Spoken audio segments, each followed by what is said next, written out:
സ്നേഹക്കൂട്ടിന്റെ എല്ലാ പ്രിയപ്പെട്ട പ്രേക്ഷകർക്കും മെട്രോ സ്റ്റാറിലേക്ക് സ്വാഗതം.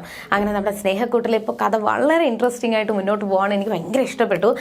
നമ്മൾ പ്രതീക്ഷിക്കാത്ത പല സംഭവങ്ങളാണ് ഓരോ ദിവസവും നടന്നുകൊണ്ടിരിക്കുന്നത്. എന്തായാലും ഭയങ്കര ഇൻട്രസ്റ്റിംഗ് ആയിട്ട് മുന്നോട്ട് പോവാണ്. പക്ഷെ നിഖിലിന്റെ ചതി മാത്രം ഇതുവരെയും മനസ്സിലാക്കാനായിട്ട് സേതുവിനോ പൂർണിമയ്ക്ക് ആർക്കും സാധിച്ചിട്ടില്ല. പക്ഷേ ഇന്നത്തെ എപ്പിസോഡിൽ നിഖിലിന്റെ ആ ഒരു ചതി ഏകദേശം സേതുവും പൂർണിമാമയും മനസ്സിലാക്കാൻ വേണ്ടിയിട്ട് പോവുകയാണ്. ഇതോടുകൂടി മിക്കവാറും നിഖിലിന്റെയും അച്ചുവിന്റെ വിവാഹം മുടങ്ങാനുള്ള എല്ലാ സാധ്യതകളും ഉണ്ട്. പിന്നെ എന്തൊക്കെയായിരിക്കും നടക്കുക എന്ന് നമുക്ക് നോക്കാം. അതിനു മുൻപ് ആദ്യമായിട്ടാണ് ഈ ചാനൽ കാണുന്നതെങ്കിൽ തീർച്ചയായിട്ടും സബ്സ്ക്രൈബ് ചെയ്യുക. അപ്പോൾ ഞങ്ങളിടുന്ന പുതിയ സീരിയൽ റിവ്യൂ വീഡിയോസ് എല്ലാം നിങ്ങൾക്ക് ലഭിക്കുന്നതായിരിക്കും. അങ്ങനെ വലിയൊരു പ്രശ്നത്തിലാണ് ഇപ്പോൾ നമ്മുടെ പല്ലവി ചെന്ന് പെട്ടിരിക്കുന്നത്. പല്ലവി ഒരിക്കലും ഇന്ദ്രനിൽ നിന്നും രക്ഷപ്പെടാൻ വേണ്ടിയിട്ടാണ് പല്ലവിയെ ഒറ്റയ്ക്ക് ഒരിടത്ത് താമസിപ്പിക്കാതെ സേതു തൻ്റെ കൂടെ തന്നെ കൊണ്ട് നടക്കുന്നത്.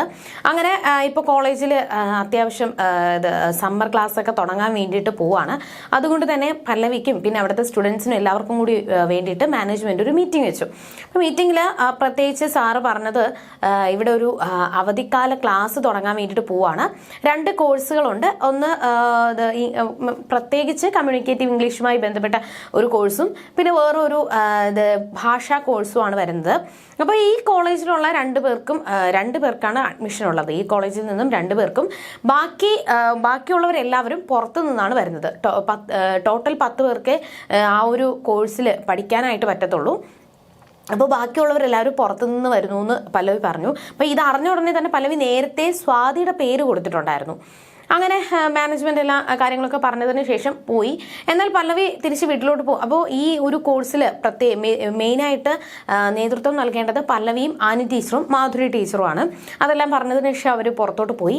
ഈ സമയത്ത് മീറ്റിംഗ് ഒക്കെ കഴിഞ്ഞു. ഉടനെ തന്നെ സ്വാതി ഓടി വന്നിട്ട് പല്ലവിയോട് ദേഷ്യപ്പെടുവാണ്. പല്ലവിയാണല്ലോ ഈ സ്വാതിയുടെ പേര് ആ ഒരു കോഴ്സിന് കൊടുത്തത്. അതുകൊണ്ട് നിങ്ങൾ മേലാൽ എൻ്റെ കാര്യങ്ങൾക്ക് ഇടപെടരുത്. നിങ്ങൾ എൻ്റെ ആരാണ്? ഈ കോഴ്സിന് കാര്യങ്ങൾക്കും പേര് കൊടുക്കാൻ വേണ്ടിയിട്ട് നിങ്ങളോട് ഞാൻ ചോദിച്ചോ? എൻ്റെ കാര്യങ്ങളിൽ ഇടപെടാനായിട്ട് നിങ്ങൾ ആരാണ് എന്നൊക്കെ പറഞ്ഞിട്ട് ഒരുപാട് ദേഷ്യപ്പെട്ട്, അതൊരു കോളേജാണ് അല്ലെങ്കിൽ തന്നെ പഠിപ്പിക്കുന്ന ഒരു അധ്യാപികയാണ് എന്നുള്ളൊരു മര്യാദ പോലും ഇല്ലാതെ ഭയങ്കരമായിട്ട് ദേഷ്യപ്പെട്ട് സ്വാതി ഇങ്ങനെ തകർത്താടുവാണ്. അങ്ങനെ അവസാനം സ്വാതി പറഞ്ഞു, സേതു നിങ്ങളുടെ പേഴ്സിനുള്ളിലാണെങ്കിലും എന്നെ കൂടെ നിർത്താൻ വേണ്ടിയിട്ട് നിങ്ങൾ നോക്കരുത് എന്നൊക്കെ പറഞ്ഞുകൊണ്ട് ഭയങ്കര ഡയലോഗൊക്കെ അടിച്ചിട്ട് സ്വാതി പോയി. എന്നാൽ സ്വാതിക്കുള്ള പണി ഇനി എന്തായാലും വഴിയേ വരുന്നുണ്ട്. അങ്ങനെ ഈ ഒരു സംസാരങ്ങളൊക്കെ കഴിഞ്ഞ് പല്ലവി തിരിച്ച് വീട്ടിലോട്ട് പോവാണ്. അപ്പോൾ അച്ചുവിനെ കാണാൻ വേണ്ടിയിട്ട് ഇന്ന് നിഖില് വരും എന്ന് പറഞ്ഞതുകൊണ്ട് തന്നെ പൂർണിമാമയ്ക്ക് ഒട്ടും നമ്മുടെ അച്ചുവിനെ ഒറ്റയ്ക്ക് വിടാനായിട്ട് പറ്റത്തില്ല. അച്ചുവിനെ എന്നല്ല, തൻ്റെ മക്കൾക്ക് എന്തെങ്കിലും സംഭവിക്കുമോ, എന്തെങ്കിലും ആപത്ത് വരുമോ എന്നുള്ളൊരു പേടി പൂർണിമാമയ്ക്കുണ്ട്. അതുകൊണ്ട് ഒറ്റയ്ക്ക് വിടാനായിട്ട് പൂർണിമാമ തയ്യാറായിരുന്നില്ല. അതുകൊണ്ട് തന്നെ അച്ചുവിൻ്റെ കൂടെ സേതുവിനെയും കൂടിയാണ് പൂർണിമാമ പറഞ്ഞു വിട്ടത്. അങ്ങനെ റെസ്റ്റോറൻറ്റിൽ വന്ന് അവർ ചായയൊക്കെ കുടിച്ചുകൊണ്ടിരിക്കുകയാണ്. അപ്പോൾ ചായ ഭയങ്കര ചൂടായതുകൊണ്ട് അച്ചു പെട്ടെന്ന് കുടിച്ചപ്പോൾ വായൊക്കെ പൊള്ളിപ്പോയി. ആ സമയത്ത് സേതു ആ ഒരു ചായ ആറ്റി കൊടുക്കുകയും എന്നിട്ട് ചൂടാറ്റി പല്ലവിക്ക് കൊടുക്കുകയാണ്. പല്ലവിക്കല്ല, നമ്മുടെ അച്ചുവിന് കൊടുക്കുകയാണ്. അപ്പോൾ തൻ്റെ ഏട്ടൻ്റെ ആ ഒരു സ്നേഹമൊക്കെ അച്ചു അത്രത്തോളം ആസ്വദിക്കുന്നുണ്ട്. കുഞ്ഞുനാൾ മുതലേ ഏട്ടനുണ്ട് എന്ന് പറയുന്നതല്ലാതെ ഒരു ഏട്ടൻ അവർക്കില്ലായിരുന്നു. പക്ഷെ ഇപ്പോൾ ഏട്ടൻ്റെ സ്നേഹം അച്ചു നല്ലതുപോലെ തിരിച്ചറിയുന്നുണ്ട്. അങ്ങനെ അവർ സംസാരിച്ചുകൊണ്ടിരിക്കുന്ന സമയത്താണ് നിഖിൽ വരുന്നത്. അപ്പം നിഖിൽ വന്നപ്പോൾ തന്നെ സേതുവിനെ കണ്ടപ്പോൾ നിഖിലിന് ഒട്ടും ഇഷ്ടപ്പെട്ടിട്ടില്ല. വന്ന ഉടനെ തന്നെ, നീ എന്താ ഏട്ടനെയും കൊണ്ടാണോ വന്നത്? ഇതെന്തിനാ ഇങ്ങനെ വന്നത് എന്ന് നിഖിൽ എടുത്ത പടി ചോദിച്ചു. എന്നാൽ വെറുതെ ആണ്, അച്ഛനും ഒറ്റയ്ക്ക് വരാൻ പറ്റാത്തത് കൊണ്ട് ഞാൻ കൂടി വന്നതെന്നേ ഉള്ളൂ, വേറെ കുഴപ്പമൊന്നുമില്ല. നിങ്ങളെന്താ ഈ സ്വർഗത്തിലെ കട്ടൂറുമ്പാവാൻ വേണ്ടിയിട്ട് നോക്കുവാണോ? ഇത്രയും മോശമായിപ്പോയി എന്നൊക്കെ പറഞ്ഞുകൊണ്ട് നിഖിൽ ദേഷ്യപ്പെട്ടു. അപ്പോൾ സേതു പറഞ്ഞു, അങ്ങനെയാണെങ്കിൽ ഒരു കാര്യം ചെയ്യാം, നിങ്ങൾ ഇവിടെ ഇരുന്നോ, ഞാൻ അപ്പുറത്തെ ടേബിളിലോട്ട് മാറിയിരിക്കാം എന്ന് പറഞ്ഞപ്പോൾ, വേണ്ട, ഞങ്ങൾ അപ്പുറത്തോട്ട് മാറിയിരുന്നോളാം, നിങ്ങൾ ഇവിടെ തന്നെ ഇരുന്നാൽ മതി എന്ന് പറഞ്ഞുകൊണ്ട് അച്ഛനെ വിളിച്ചുകൊണ്ട് നിഖിൽ അപ്പുറത്തോട്ട് പോയി. വന്നിരുന്നതിന് ശേഷം ചായ കുടിക്കാൻ വേണ്ടിയിട്ട് പറയുവാണ്. അപ്പോൾ നിനക്ക് ഒറ്റയ്ക്ക് വരാനായിട്ട് അറിഞ്ഞൂടെ? നീ എന്തിനാ സേതുവിനെ നിന്റെ ഏട്ടനെ വിളിച്ചുകൊണ്ട് വന്നത്? ഇങ്ങനെ കല്യാണത്തിന് മുന്നേ തന്നെ ഇങ്ങനെ നമ്മൾ പുറത്തു പോകുന്നതും കറങ്ങുന്നതും ഫോട്ടോ എടുക്കുന്നതും ഒക്കെ സർവ്വസാധാരണമാണ്, അല്ലാതെ എപ്പോഴും ഇങ്ങനെ അടച്ചുകൂടി ഇരിക്കാനല്ല എന്നൊക്കെ പറഞ്ഞുകൊണ്ട് അച്ഛനോട് ദേഷ്യപ്പെട്ടു. എന്നാൽ എനിക്കതൊന്നും ഇഷ്ടമല്ല എന്ന് പറയുമ്പോഴും നിഖില് അതൊന്നും പറ്റത്തില്ല. ഇതേ മറിച്ച് വേറെ ഏതെങ്കിലും പെൺകുട്ടിയാണെന്നുണ്ടെങ്കിൽ ലിവിങ് ടുഗദർ അല്ലെങ്കിൽ ഡേറ്റിംഗ് എന്നൊക്കെ പറഞ്ഞിട്ട് വന്നേനെ എന്ന് പറഞ്ഞ് ഭയങ്കര ദേഷ്യപ്പെട്ടു. അതായത് നിഖിലിന്റെ ആഗ്രഹങ്ങളും ഇഷ്ടങ്ങളും എല്ലാം അച്ചുവിൽ അടിച്ചേൽപ്പിക്കാൻ വേണ്ടിയിട്ടാണ് അവിടെ നിഖിൽ ശ്രമിക്കുന്നത്. അങ്ങനെ വാ നമുക്ക് 2-3 സെൽഫി എടുക്കാം എന്ന് പറഞ്ഞിട്ട് നിഖിൽ അച്ചുവിനെ വിളിച്ചു. സെൽഫി എടുത്തുകൊണ്ടിരിക്കുകയാണ്. സെൽഫി എടുക്കുമ്പോൾ അച്ചുവിന്റെ ദേഹത്ത് അച്ചുവിനോട് അനുവാദം ഇല്ലാതെ തന്നെ ദേഹത്ത് പിടിച്ചു നിർത്തുക, ചേർത്ത് നിർത്തുക, എന്നിട്ട് ചേർന്ന് നിൽക്കുക എന്ന് പറഞ്ഞിട്ട് അച്ഛനെ ഇങ്ങനെ വലിച്ച് ഇങ്ങനെ ദേഹത്തോട്ട് ഒട്ടി നിൽക്കാൻ വേണ്ടിയിട്ട് ശ്രമിക്കുകയാണ്. അപ്പൊ ഇതൊന്നും അച്ഛന് ഇഷ്ടമല്ല. എന്നിട്ട് മാക്സിമം അച്ചു കൈ പിടിച്ച് തള്ളുകയും മാറ്റുകയൊക്കെ ചെയ്യുന്നുണ്ടെങ്കിലും ഇതൊന്നും കേൾക്കാനോ അല്ലെങ്കിൽ അത് അനുസരിക്കാനായിട്ടോ നിഖിൽ തയ്യാറായിരുന്നില്ല. ഇതെല്ലാം സേതു ശ്രദ്ധിച്ചുകൊണ്ടിരിക്കുന്നുണ്ടായിരുന്നു. കുറച്ച് കഴിഞ്ഞപ്പോൾ ദേഹത്ത് തുടരുത് എന്നൊക്കെ പറയുമ്പോൾ, നീ എന്താ ഈ കാണിക്കുന്നത്? ഞാൻ കല്യാണം കഴിക്കാൻ പോകുന്ന പയ്യനാണ്, നിന്റെ ഭർത്താവാൻ പോകുന്ന ആളാണ്, അപ്പൊ നീ ഇങ്ങനെയൊക്കെയാണോ പെരുമാറുന്നത് എന്നൊക്കെ പറഞ്ഞുകൊണ്ട് നിഖിൽ വീണ്ടും അച്ചുവിന്റെ ദേഹത്ത് തൊടാൻ വേണ്ടിയിട്ട് ശ്രമിക്കുകയാണ്. അച്ചു ദേഷ്യപ്പെട്ടു. അപ്പൊ ഇത് കണ്ടിട്ട് സേതുവിന് സഹിച്ചില്ല. സേതു ഉടനെ പോയിട്ട് നിഖിലിനോട് കൈവിടാൻ പറയുകയും അച്ചു നീ പെട്ടെന്ന് പോയി വണ്ടിയിലിരിക്കുക എന്ന് പറഞ്ഞുകൊണ്ട് അച്ഛനെ പറഞ്ഞു വിട്ടു. എന്നിട്ട് സേതു തിരിഞ്ഞു പോകാൻ വേണ്ടി തുടങ്ങുമ്പോൾ, നിങ്ങൾ ഇത്രയും മര്യാദയില്ലാതെ കാണിക്കുവാണ്, ഇത് ഭയങ്കര കഷ്ടം തന്നെ, എന്ത് മോശമായിട്ടുള്ള പെരുമാറ്റമാണെന്നൊക്കെ പറഞ്ഞുകൊണ്ട് നിഖിൽ ദേഷ്യപ്പെട്ട് സംസാരിക്കുകയാണ്.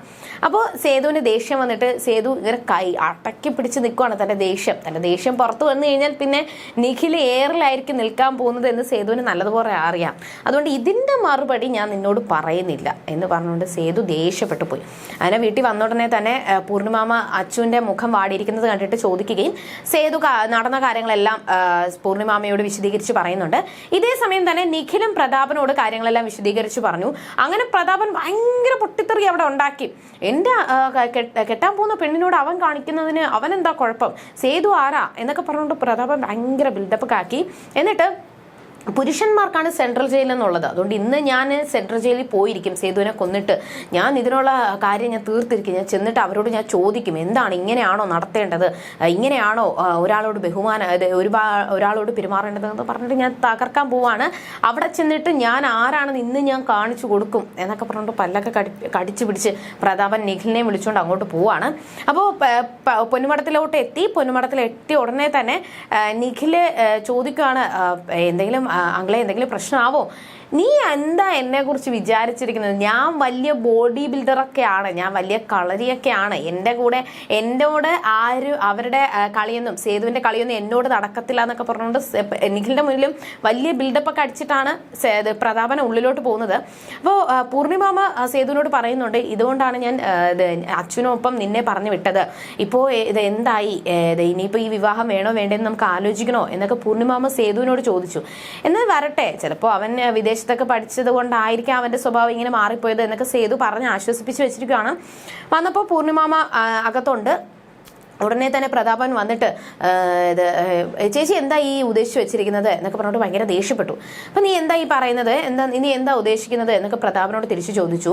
എന്നാൽ ചേച്ചി ഇത് നടന്ന സംഭവങ്ങളൊക്കെ അറിഞ്ഞായിരുന്നോ, ഞാൻ നിന്നെ കാണാൻ വേണ്ടിയിട്ട് തന്നെയാണ് ഞാൻ ഇരുന്നത്, ഈ വിവാഹം വേണോ വേണ്ടേ, നീ ഇപ്പം തീരുമാനിക്കും, ഈ വിവാഹം നടത്തണോ വേണ്ടേ എന്ന് എനിക്കൊന്നും കൂടി തീരുമാനിക്കണം എന്ന് പൂർണിമ പറഞ്ഞു. അപ്പം എന്താ ചേച്ചി എന്താ സംഭവം, അപ്പോൾ എന്താണ് സംഭവം എന്ന് പൂർണിമ നിഖിലിനോട് തന്നെ ചോദിക്കാൻ വേണ്ടി പറയുവാണ്. അനാവശ്യമായിട്ട് അച്ചുവിന്റെ ദേഹത്തെ നിഖിൽ എന്തിനാണ് തൊടുന്നത്, അവൾക്ക് ഇഷ്ടമല്ലാത്ത കാര്യം ചെയ്യാനായിട്ട് എന്തിനാണ് ശ്രമിക്കുന്നത് എന്ന് പൂർണിമ എടുത്തടിച്ചതുപോലെ ചോദിച്ചു. അപ്പോൾ നിഖിലിന് ഇനി വേറെ വഴിയില്ല. തിരിഞ്ഞു നോക്കുമ്പോൾ സേതു കൊണ്ട് അച്ചുവിനെ വിളിക്കുവാണ്, ഇവന് അവളുടെ ദേഹത്ത് തൊട്ടോ, നീ തൊട്ടോടോ എന്നൊക്കെ പറഞ്ഞിട്ട് ദേഷ്യപ്പെട്ടിട്ട് അച്ചുവിനെ വിളിക്കുവാണ്. അപ്പോൾ സേതു പിന്നിലുണ്ട്. അങ്ങനെ അച്ഛനെ വിളിച്ചതിന് ശേഷം എൻ്റെ മോളുടെ ദേഹത്ത് നീ അനാവശ്യമായിട്ട് തൊട്ടത് എന്തിനാ, അവളോട് ക്ഷമ ചോദിക്ക് എന്നൊക്കെ പറഞ്ഞുകൊണ്ട് നിഖിലിനോട് പറയുവാണ്. അപ്പോൾ സോറി എന്ന് നിഖിലും പറഞ്ഞു. എന്നാൽ ആ ഒരു സംഭവങ്ങൾ എനിക്കറിയത്തില്ലായിരുന്നു ചേച്ചി, ഇത്രയും പ്രശ്നങ്ങളാണെന്ന് എനിക്കറിയത്തില്ലായിരുന്നു, എന്തായാലും ചേച്ചി ക്ഷമിക്ക്, ഇനി അവൻ്റെ ഭാഗത്തൊന്നും അങ്ങനെയൊന്നും ഉണ്ടാവത്തില്ല എന്നൊക്കെ പ്രതാപനും പറഞ്ഞു. അപ്പം നിഖിൽ ചോദിക്കുന്നുണ്ട്, ഇതാണോ അമ്മാവൻ്റെ ഈ ഒരു ബോഡി ബിൽഡിംഗ് എന്നൊക്കെ പറഞ്ഞത്, ഇതാണോ അങ്കിളിൻ്റെ ബോഡി ബിൽഡിംഗ് എന്നൊക്കെ നിഖിൽ തന്നെ മനസ്സിലാലോചിക്കുവാണ്. ഉടനെ തന്നെ സേതു വന്നു. സേതു വന്നിട്ട് നിഖിലിനെ പിടിച്ച് മാറ്റി നിർത്തിയതിന് ശേഷം പറയുവാണ്, കഴിഞ്ഞത് കഴിഞ്ഞു, എന്തായാലും ഇതിവിടെ വെച്ച് മറക്കുക, പക്ഷേ എൻ്റെ അനിയത്തിമാരെന്ന് പറയുന്നത് എനിക്ക് അത്രത്തോളം ജീവനാണ്, എൻ്റെ കണ്ണിലെ കൃഷ്ണമണികളാണ്, അവർക്ക് എന്തെങ്കിലും സംഭവിച്ചോ എന്ന് അറിഞ്ഞു കഴിഞ്ഞാൽ, അല്ലെങ്കിൽ അവരുടെ കണ്ണിൽ നിന്ന് ഒരു തുള്ളി കണ്ണുനീര് പൊടിഞ്ഞു എന്ന് അറിഞ്ഞു കഴിഞ്ഞാൽ പിന്നെ ഞാൻ വെറുതെ വിടത്തില്ല. പിന്നെ ആരെന്തൊക്കെ പറഞ്ഞാലും, ഏത് കൊമ്പത്തെ ആളാണെന്ന് പറഞ്ഞാലും ഞാൻ പണി കൊടുത്തിരിക്കും എന്ന് സേതു ഒരു വെല്ലുവിളിയും കൂടി നടത്തി. എന്തായാലും വന്ന അവര് ഭയങ്കര വീരവാദമൊക്കെ മുഴക്കിക്കൊണ്ട് വന്ന നിഖിലും പ്രതാപനും തിരിച്ച് എലിയെ പോലെയാണ് പതുങ്ങി പോയത്. പക്ഷെ പൂർണിമയ്ക്ക് ഒരുപാട് സന്തോഷവും അഭിമാനവും ഉണ്ട്. അന്ന് മാധവൻ വിൽപത്രത്തിൽ എല്ലാ അവകാശങ്ങളും സേതുവിൻ്റെ കൂടി പേരിൽ എഴുതി വെച്ചപ്പോൾ പൂർണിമയ്ക്ക് ഒരു സംശയം തോന്നി, എന്തുകൊണ്ട് സേതുവിൻ്റെ പേരിൽ എഴുതിയെന്ന്. പക്ഷെ ഇപ്പോഴാണ് മാധവൻ അന്ന് എഴുതി വെച്ചതിൻ്റെ പൊരുൾ എന്താണെന്ന് പൂർണിമയ്ക്ക് മനസ്സിലായത്.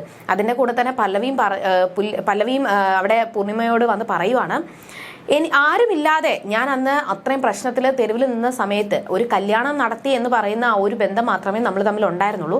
എന്നിട്ട് പോലും ഇത് സേതുവേട്ടൻ എന്നെ അത്രത്തോളം സംരക്ഷിക്കാനും എന്നെ എല്ലാ പ്രശ്നങ്ങളിൽ നിന്നും എന്നെ സേവ് ചെയ്യാൻ വേണ്ടിയിട്ടും എല്ലാം ശ്രമിച്ചു.